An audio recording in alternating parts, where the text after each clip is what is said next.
Hello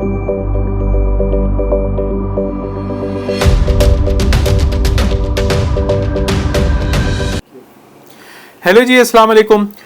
Yusuf real estate वाला आपके साथ मौजूद है ज़रा.pk के प्लेटफॉर्म से, जो आपको देता है कंस्ट्रक्शन और प्रॉपर्टी की मालूमात।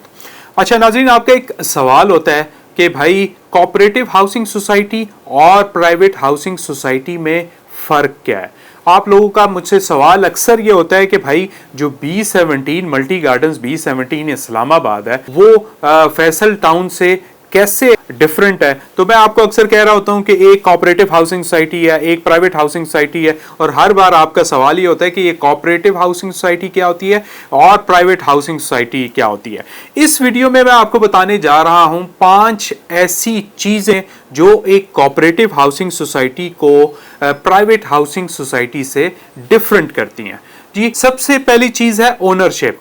आपके माइंड में होता है कि जो कोऑपरेटिव हाउसिंग सोसाइटी है उसका ओनर कौन होता है और प्राइवेट हाउसिंग सोसाइटी का ओनर कौन होता है। तो कोऑपरेटिव हाउसिंग सोसाइटी का जी कोई ऑनर नहीं होता, एक बोर्ड ऑफ डायरेक्टर्स होता है। उस बोर्ड ऑफ डायरेक्टर्स का जो इंतखाब होता है वो एक इलेक्शन प्रोसेस के थ्रू होता है, और उस इलेक्शन प्रोसेस को कंडक्ट कराने में जो इंतज़ामिया होती है, जैसे डिप्टी कमिश्नर, असिस्टेंट कमिश्नर, वो इसको असिस्ट कर रहे होते हैं ताकि वो एक फ्री एंड फेयर इलेक्शन के through president, general secretary, finance secretary और जितने भी बोर्ड ऑफ मेंबर्स हैं तो सेलेक्ट किया जा सके।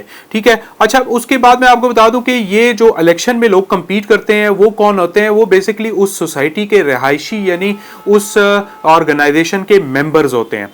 अच्छा, दूसरी तरफ मैं आपको बता दूं कि जो ऑनर प्राइवेट हाउसिंग सोसाइटी का ऑनर वही होता है जो शुरू से उसको ओन कर रहा होता है, उस कंपनी को ओन कर रहा होता है, और वो आपके पास जो है ना एक सोल डिसीजन टेकर होता है। अच्छा जी, स्टेक होल्डर कौन होता है। मैं आपको बता दूं कि प्राइवेट हाउसिंग सोसाइटी में जो स्टेक होल्डर है वो सोसाइटी का ऑनर होता है, और कोऑपरेटिव हाउसिंग सोसाइटी में जो स्टेक होल्डर होता है वो हर वो बंदा जो उस सोसाइटी में रह रहा होता है या फिर उस सोसाइटी का मेंबर होता है, तो वो उसका स्टेक होल्डर होता है और वो उस डिसीजन में बाकायदा हिस्सेदार होता है। बाकायदा वो पूछ सकता है कि भाई कोई भी डिसीजन सोसाइटी में लिया जाता है तो वो उस पर एतराज कर सकता है। जी, तीसरी चीज आती है जी मैनेजमेंट का इंतखाब। जो टॉप मैनेजमेंट होती है उसको 3 साल के लिए इलेक्ट किया जाता है। हर 3 साल बाद जो है ना इलेक्शंस का इनकाद होता है, जिसको जो असिस्टेंट कमिश्नर है या डिप्टी कमिश्नर उसको असिस्ट कर रहे होते हैं। लेकिन प्राइवेट हाउसिंग सोसाइटी में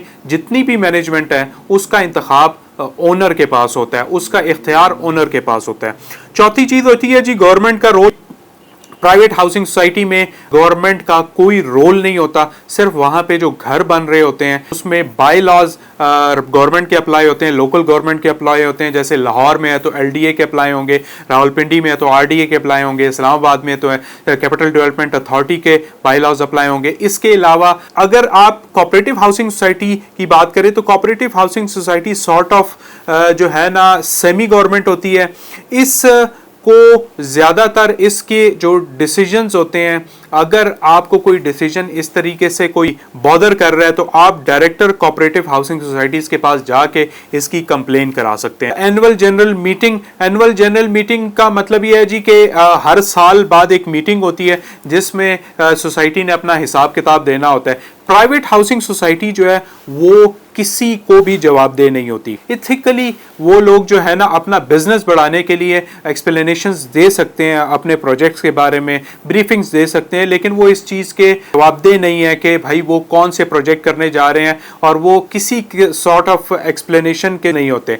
कोऑपरेटिव हाउसिंग सोसाइटी है मजाज है अपने हर डिसीजन के लिए अवाम, जो भी अवाम अंदर रह रही है वो हर डिसीजन के लिए उनसे लाजमी है कि वो उनसे पूछेगी। अब वो फर्दन हर मेंबर से, हर सोसाइटी के रहायशी से नहीं पूछ सकती, तो सोसाइटी के जो रहायशी हैं अपना एक रिप्रेजेंटेटिव बनाते हैं जो कि प्रेसिडेंट होता है, और प्रेसिडेंट अवाम को एतमाद में लेते हुए तमाम डिसीजंस को परफॉर्म करता है। जी, ये मैंने आपको 5 ऐसे डिफरेंसेस बताए हैं जो एक कोऑपरेटिव हाउसिंग सोसाइटी को डिफरेंट करते हैं प्राइवेट हाउसिंग सोसाइटी से।